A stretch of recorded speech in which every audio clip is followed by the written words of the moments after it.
Schedule है 3 चीजों के ऊपर बेस्ड है। नंबर 1 मेहनत यूनिफॉर्मली डिस्ट्रीब्यूटेड है। नंबर 2 जो सीड टॉपिक्स या फिर चैप्टर्स हैं वो पहले आ रहे हैं और उनके ऊपर बेस्ड जो चैप्टर्स हैं वो बाद में आ रहे हैं। थर्ड जो सबसे इंपॉर्टेंट चैप्टर्स हैं उनको हम लोग सबसे पहले कर लें जितना जल्दी हो सकता है इन 45 डेज के टाइम फ्रेम में।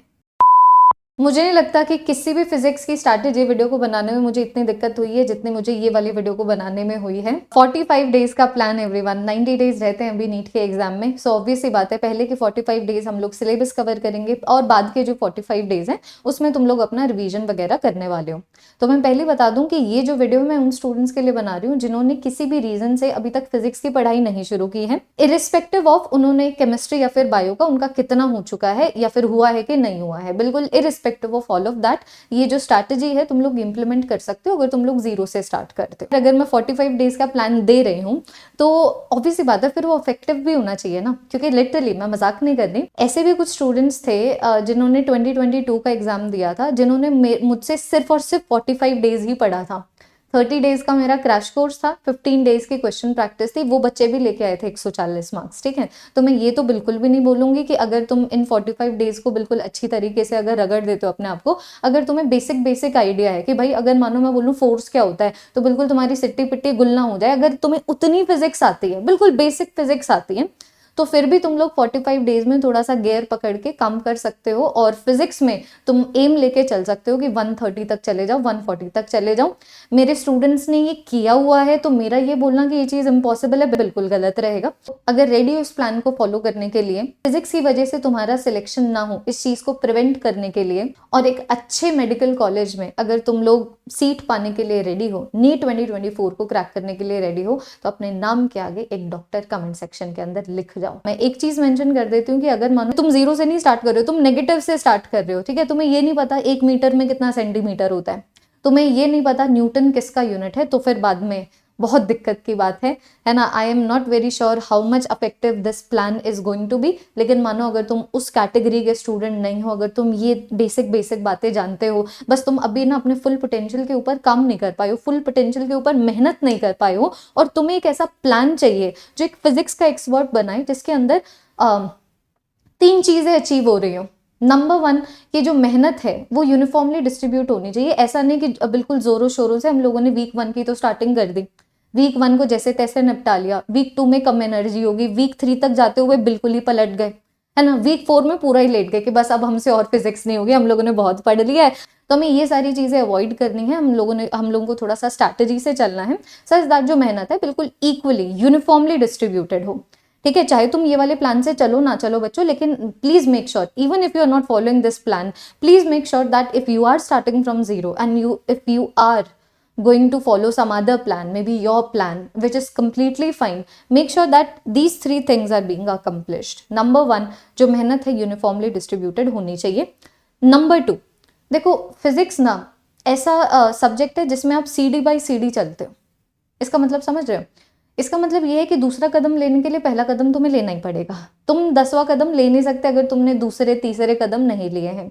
इसका मतलब ये कि मानो तुम सिंपल हार्मोनिक मोशन की मैं बात करूं, सिंपल हार्मोनिक मोशन कैसे करोगे अगर बेसिक मैथमेटिकल टूल तुम्हें ट्रिगोनोमेट्री नहीं पता है? तुम वेव ऑप्टिक्स कैसे करोगे अगर तुम्हें वेव्स नहीं पता है? ग्रेविटेशन कैसे करोगे अगर तुम्हें वर्क एनर्जी पावर नहीं पता है?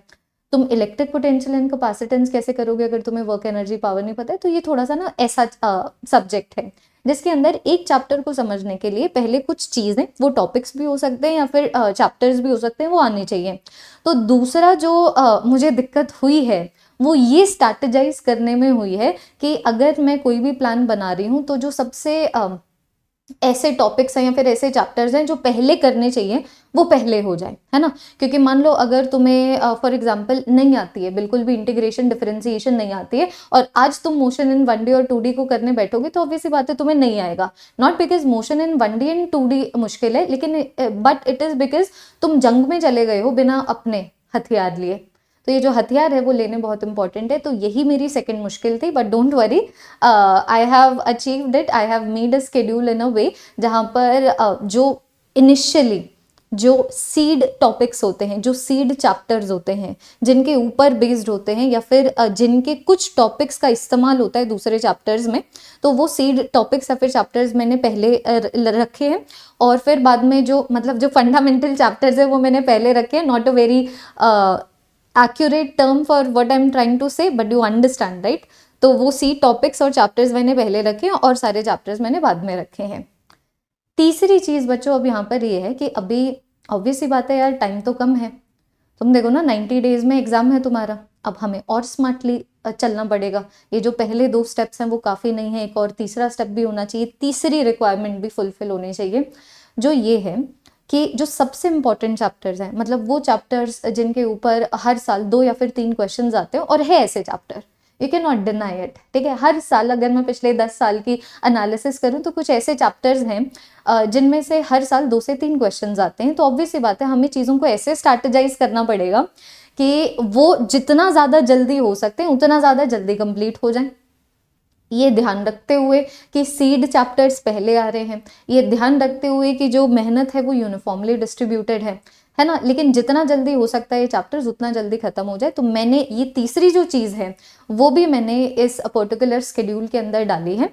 सो मैं फटाफट से रिपीट कर देती हूँ कि ये जो शेड्यूल है 3 चीज़ों के ऊपर बेस्ड है। नंबर 1 मेहनत यूनिफॉर्मली डिस्ट्रीब्यूटेड है। नंबर 2 जो सी टॉपिक्स या फिर चैप्टर्स हैं वो पहले आ रहे हैं और उनके ऊपर बेस्ड जो चैप्टर्स हैं वो बाद में आ रहे हैं। थर्ड जो सबसे इंपॉर्टेंट चैप्टर्स हैं उनको हम लोग सबसे पहले कर लें जितना जल्दी हो सकता है इन 45 डेज के टाइम फ्रेम में। अगर रेडी हो इस प्लान को फॉलो करने के लिए, फिजिक्स की वजह से तुम्हारा सिलेक्शन ना हो इस चीज को प्रिवेंट करने के लिए, और एक अच्छे मेडिकल कॉलेज में अगर तुम लोग सीट पाने के लिए रेडी हो, नीट 2024 को क्रैक करने के लिए रेडी हो, तो अपने नाम के आगे एक डॉक्टर कमेंट सेक्शन के अंदर लिख जाओ। तो ये है बच्चों प्लान जो मैंने बनाया है, काफी ही सेल्फ एक्सप्लेनेटरी है। 6 फरवरी से इस प्लान की शुरुआत हो रही है और इस प्लान को फॉलो करने के लिए तुम लोगों को सिंगल शॉट सेशंस की हेल्प लेनी पड़ेगी। मेरे बहुत सारे सिंगल शॉट सेशंस यूट्यूब के ऊपर अवेलेबल है, तो किसी भी चैप्टर के नाम के आगे अगर तुम लोग तमन्ना चौधरी लगा दोगे तो तुम्हें ये सिंगल शॉट सेशंस मिल जाएंगे। बाकी इस प्लान से चलो, सिंगल शॉट सेशंस की हेल्प लो, क्लास लगाओ, रफली नोट्स बना लो और क्वेश्चन सॉल्व कर लो। और अगर मानो तुम्हें लगता है कि नहीं यार नोट्स बनाने में बहुत ज़्यादा टाइम लगता है, then you can do as you please.